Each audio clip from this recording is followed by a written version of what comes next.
الجلال البازخ العظيم ذي الملك الفاخر القديم مالك الأملاك مدرك الأفلاك مسخر الشمس والقمر مكبر الليل والنهار مكبر النهار على الليل قاسم كل جبار عنيد مهلك كل شيطان مريد رب الجنة والناس رب العالمين لا يسخره صراخ المستصرخين لا يبلغه إلحاح الملحين العاصم للصالحين موفق للمفلحين مولى العالمين أنزل السكينة على قلوب المؤمنين جلت عظمته.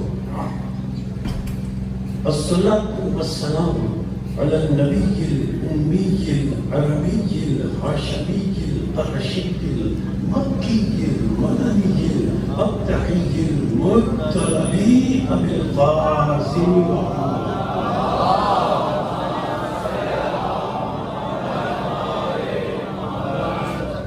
الصلاة والسلام على البيت الطيبين الطاهرين المعصومين المظلومين المنتجبين المنتخبين المطهرين الذين أذهب الله عنهم الرجس وطهرهم تطهيرا.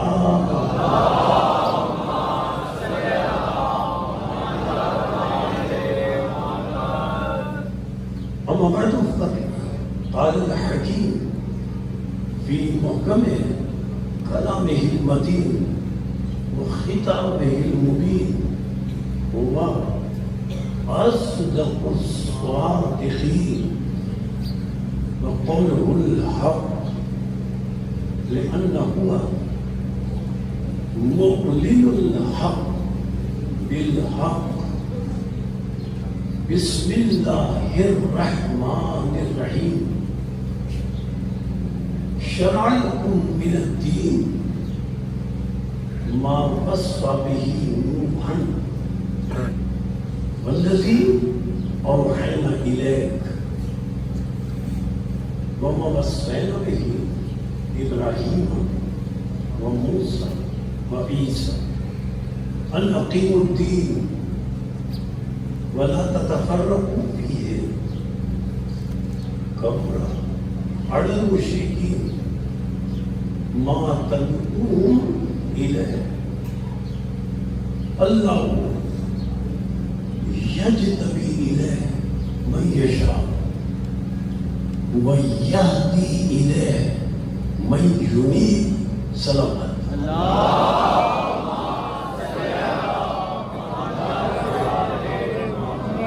قرآن مجید کا 42واں سورہ 13ویں آیت واضح ہدایت گفتگو و موضوع شریعت اسلام اور مشیت الہیہ. اللہ نے 5 اولی العزم رسولوں پر اس آیت واضح ہدایہ میں تذکرہ فرمایا اور یہ وہ 5 اولی العزم رسول ہیں جنہیں اللہ نے شریعت عطا کی، لیکن حضرت نوح، حضرت ابراہیم، حضرت موسیٰ، حضرت عیسیٰ، ان کی شریعتیں وقتی، محدود اور منسوخ تھی، اور آخر میں خاتم النبیین قرآن مجید کی صورت میں ایک ایسی شریعت عطا کی کہ قرآن بھی قیامت تک باقی رہے گا، شریعت بھی قیامت تک باقی رہے گی، اور شریعت کا وارث بھی قیامت تک موجود رہے گا.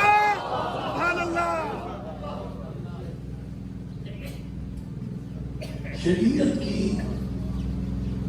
تبلیغ پر شریعت کی حفاظت کے لیے اللہ نے واضح طور پر ارشاد فرما دیا کہ کبر علی المشرکین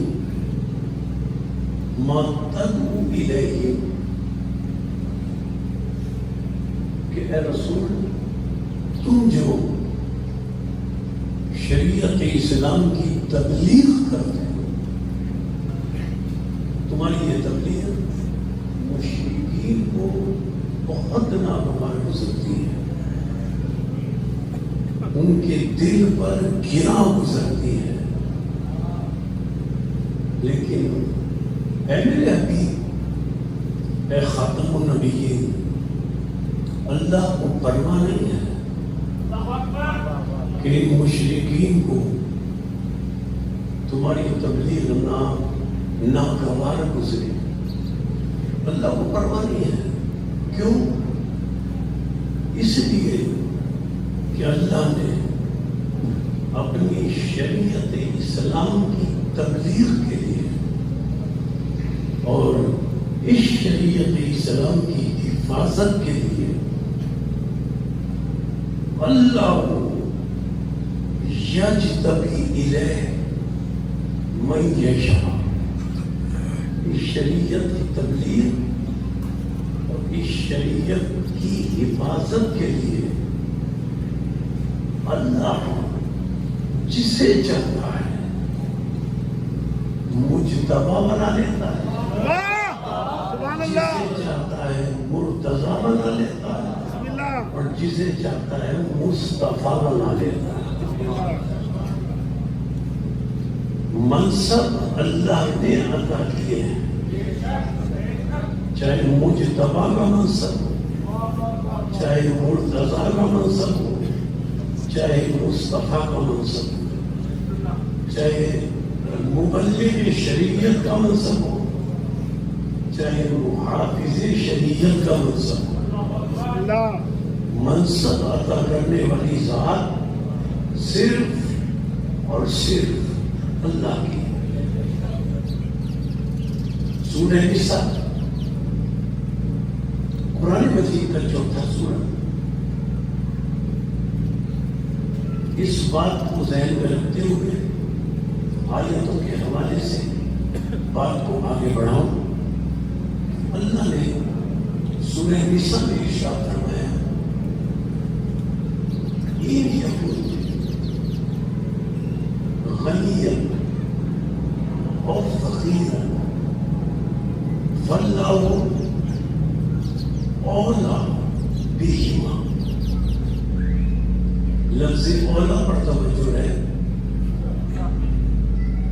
اولا کے معنی کیا ہے؟ لغت میں دیکھیے ہر جگہ اولا کے معنی کیا ملتے ہیں، میں اسے واضح ترجمہ کر رہا ہوں، اور ہر مفسر اور مترجم نے کسی مسئلہ کو یہی ترجمہ کیا۔ تو ترجمہ میں اس منزل پر آپ کی سماعتوں کے لیے پیش کر رہا ہوں۔ اللہ نے فرمایا چاہے کوئی دولت مند ہو، چاہے کوئی غریب ہو، یکن غنیا اور فقیر فاللہ اولی بہما۔ اے لوگوں، چاہے کوئی غریب ہو، چاہے کوئی امیر ہو، اے انسانوں، اللہ تم سے زیادہ تمہاری جانوں کا مالک ہے۔ بے شک، سبحان اللہ۔ اولا کے معنی کیا؟ تم سے زیادہ تمہاری جانوں کا مالک ہے۔ اب یہی لفظ اولا سورہ احزاب قرآن مجید کا 33واں سورہ، سورہ نساء میں تو اللہ نے فرمایا مطلق، مطلق یعنی کوئی قید نہیں، کوئی شرط نہیں۔ اے لوگوں، تمہاری جانوں پر تم سے زیادہ مطلق اللہ مالک ہے، ہر اعتبار سے، ہر ایک کا، لیکن اب سورہ احزاب میں ایک قید لگائی، ارشاد فرمایا 33واں سورہ مطلق اپنے لیے فرمایا ہے، اور یہ مشہور آیت میں فرمایا شرط لگا کر ارشاد ہوا النبی اولا، وہاں اللہ نے کہا میں اولا، تم سے زیادہ تمہاری جانوں کا مالک میں اولا، میں اولا۔ یا رسول کے لیے فرمایا النبی اولا بالمؤمنین، وہاں اللہ نے شرط نہیں لگائی کہ سب کے لیے میں اولا، اور یہاں شرط لگائی النبی اولا بالمؤمنین من انفسہم، مومنین کی قید لگائی، شرط لگائی، اور فرمایا کہ خاتم النبیین مومنین کی جانوں کے ان سے زیادہ مالک ہے۔ یہاں شرط لگائی مومنین کی،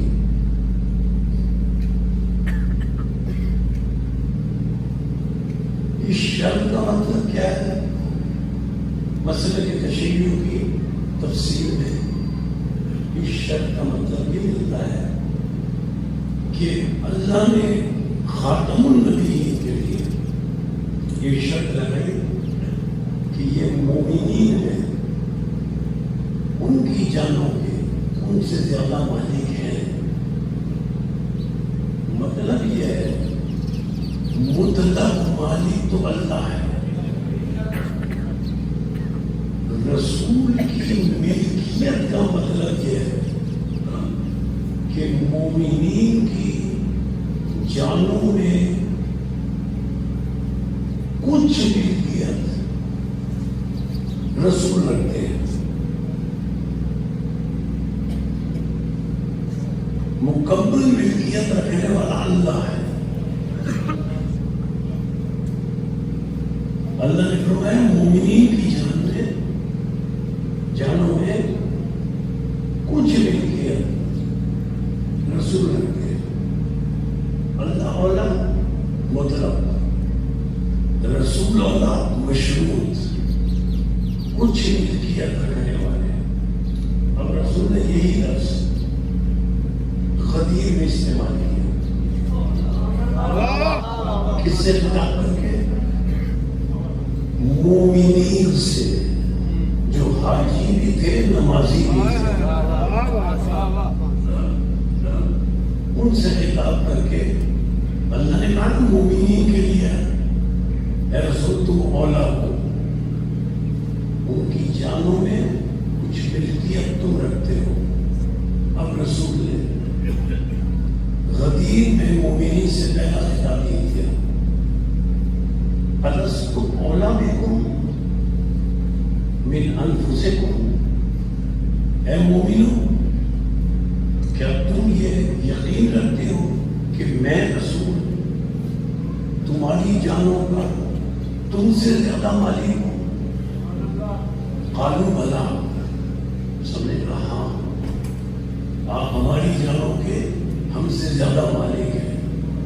جب سب نے اس بات کا اقرار کر لیا تو ختمی مرتبہ نے فرمایا صرف مجھے مولا نہ سمجھنا، کن تو مولا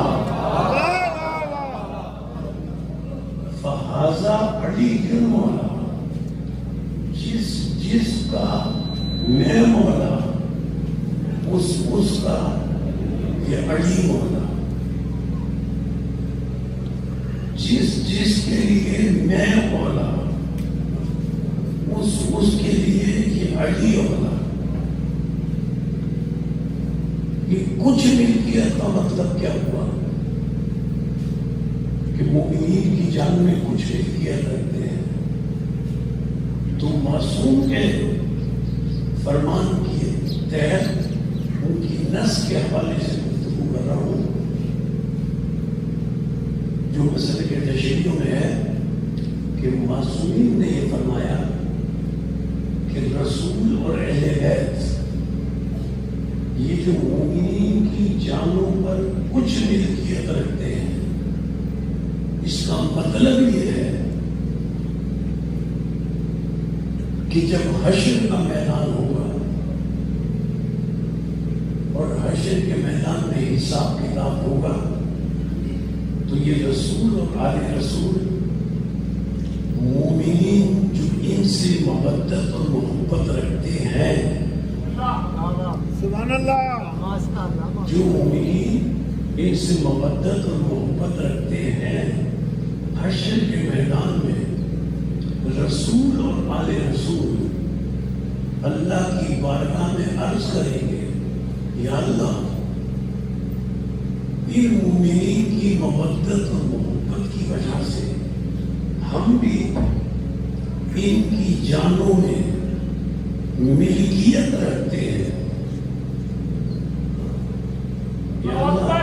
یا اللہ چونکہ ہم ان کی جانوں میں ملکیت رکھتے ہیں، اس لیے کہ ہم سے محبت کرتے ہیں، کہ ہم سے محبت کرتے ہیں، تو یا اللہ چونکہ ہم ملکیت رکھتے ہیں اس لیے ہم بس ان کی تجھ سے شفاعت کرتے ہیں۔ سبحان اللہ،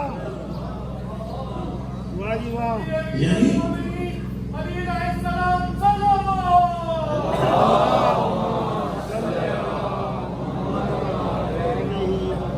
رسول اور آل رسول کا ملکیت رکھنا، اس کے معنی ہے کہ یہ مومنین کی شفاعت کریں گے، جب اللہ کی بارگاہ میں یہ شفاعت کریں گے، اللہ ان کی شفاعت مومنین کے حق میں قبول کرے گا، اور جب مومنین کے حق میں ان کی شفاعت قبول ہو جائے گی، ایک آواز آئے گی،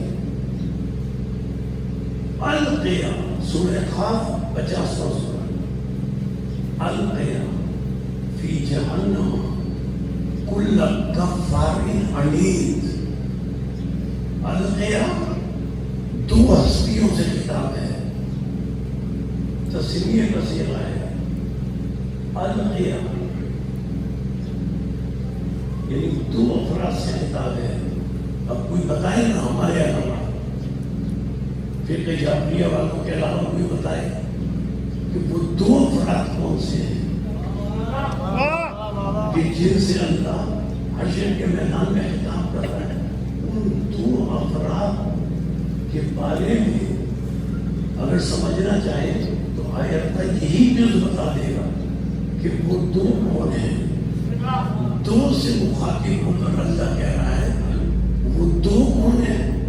رسول سے اور علی سے مخاطب ہو کر اللہ فرما رہا ہے، شفاعت میں نے تمہارے کہنے پر مومنوں کی کر دی، اب سنو، القیا فی جہنم کل کفار عنید۔ اے رسول اور اے علی، اب تم ہر منکر کو اور ہر بغض رکھنے والے کو اٹھا کر جہنم میں پھینک دو۔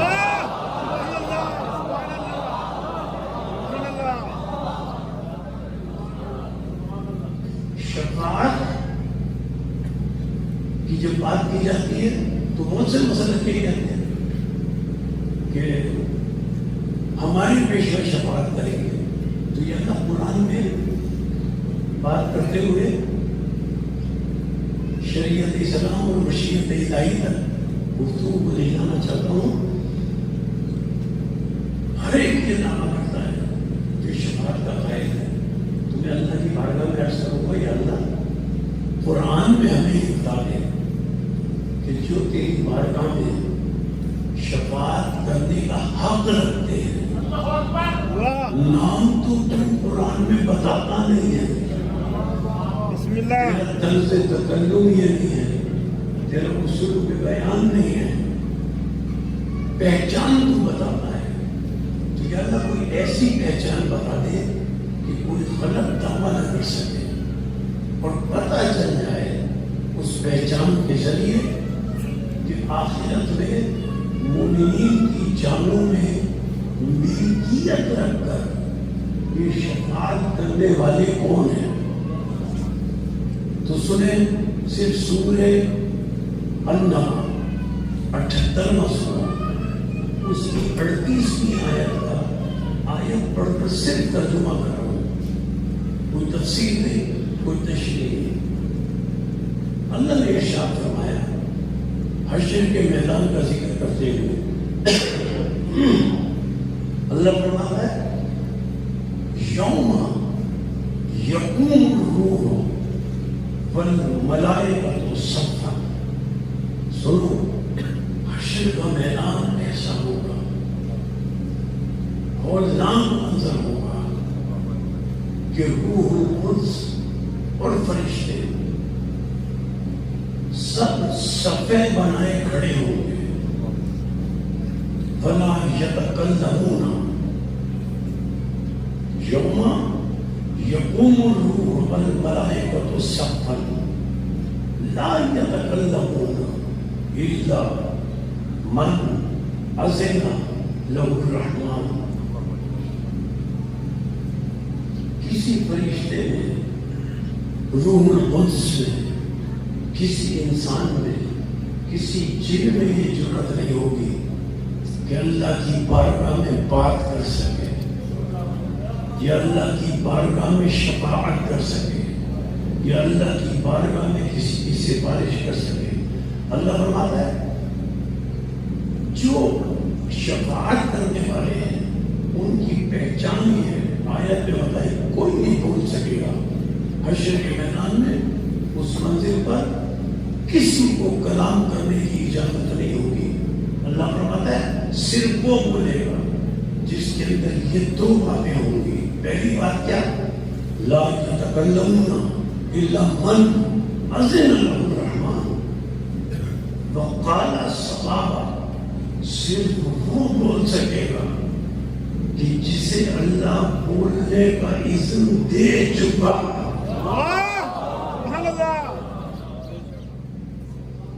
اللہ یہ تو سب کہیں گے کہ ہمارے پیشواؤں کو اللہ نے بولنے کا اذن دیا، تو اسی لیے اللہ نے دوسری پہچان بھی بتا دی، لا یتکلمون الا من اذن له الرحمن۔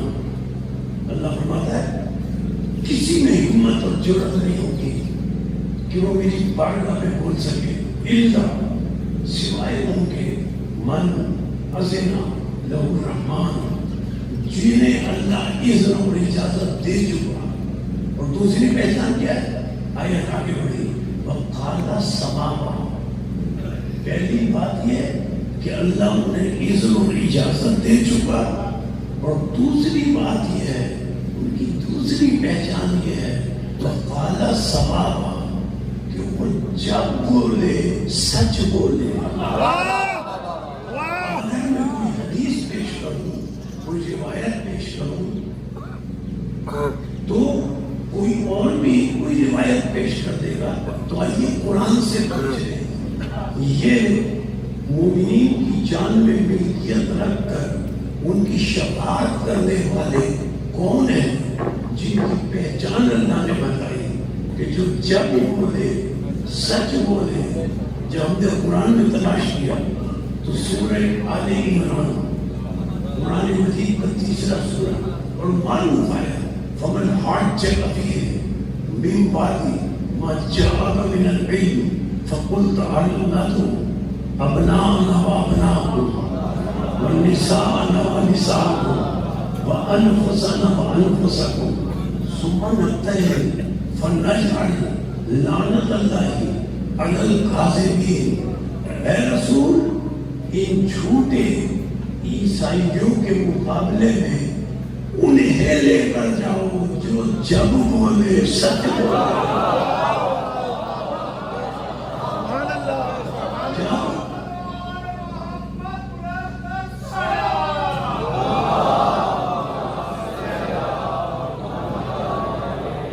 جب خاتم النبی انہیں لے کر گئے کہ جو جب بولے سچ بولے، تو عیسائیوں نے، نجران کے عیسائیوں نے دیکھا ایسے کالے بادل اٹھ رہے ہیں کہ جس کے لیے توریت میں لکھا ہے، انجیل میں لکھا ہے کہ جب پچھلی امتوں پر عذاب نازل ہوا کرتا تھا تو ایسے بادل اٹھ کر آتے تھے ادھر سے، جب وہ چلے کہ جو جب بولے سچ بولے، ادھر سے بادل چلے، عیسائی دستبردار ہو گئے۔ ہم مباہلہ نہیں کریں گے۔ اب جملہ سماعت کو یہی پیش کر رہا ہوں۔ اللہ نے کیا فرمایا؟ لعنت اللہ علی الکاذبین۔ اے رسول، صادقین کے مقابلے میں یہ جو جب بولے سچ بولے، ان کے مقابلے میں وہ آئیں گے جو جھوٹے ہوں گے۔ لعنت اللہ علی الکاذبین، اور ان پر اللہ کی لعنت ہوگی۔ یہ آیت کے لفظ ہے نا، ان پر اللہ کی لعنت ہوگی جو ان کے مقابلے میں آئیں گے۔ عیسائی تو دستبردار ہو گئے۔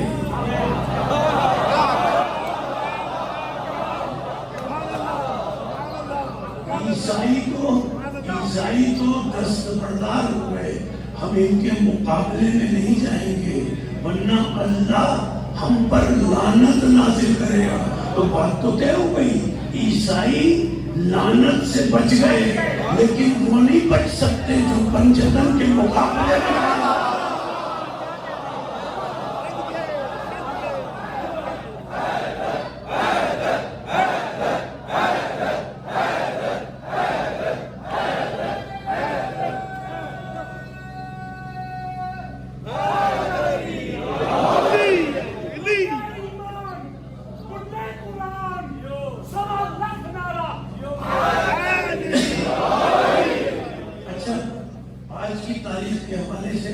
عجیب بات آپ کی سماعتوں کے لیے عرض کر رہا ہوں۔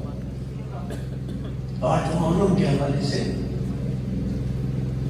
آیت مباہلہ جب نازل ہوئی، عیسائی دستبردار میں چلے گئے۔ دوسرے دن حضرت علی مسجد نبوی میں نماز پڑھ رہے، اور بھی دوسرے حضرات مسجد نبوی میں نماز پڑھ رہے تھے، حضرت علی بھی پڑھ رہے تھے۔ اب سنیں ذرا، آج 8 محرم کے حوالے سے حضرت علی نے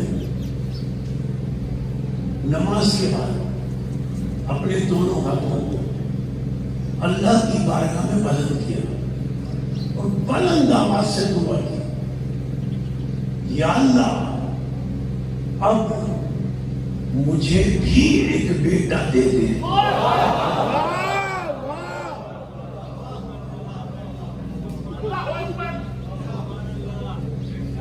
جب حضرت علی نماز اور دعا سے فارغ ہوئے تو ایک شخص آیا علی کے پاس، بولا یہ آپ نے کیا دعا مانگی کہ یا اللہ مجھے بھی ایک بیٹا دے دے؟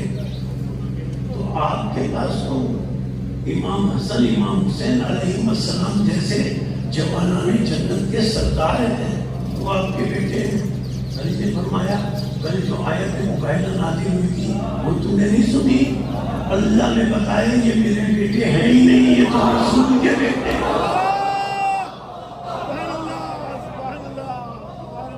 اللہ نے فرما دیا یہ رسالت کے بیٹے ہیں، جب رسول کے بیٹے ہیں تو اب میں کہہ رہا ہوں یا اللہ مجھے بھی ایک بیٹا دے۔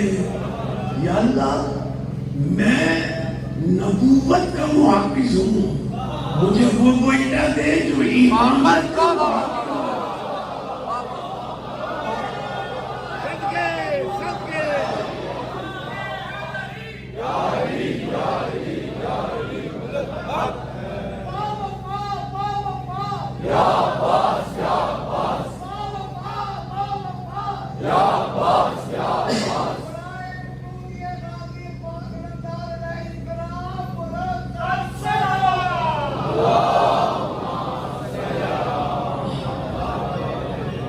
حضرت علی علیہ السلام نے کہا یا اللہ میں نبوت کا محافظ ہوں، مجھے بیٹا دے جو امامت کا محافظ ہو۔ حضرت علی ہے نا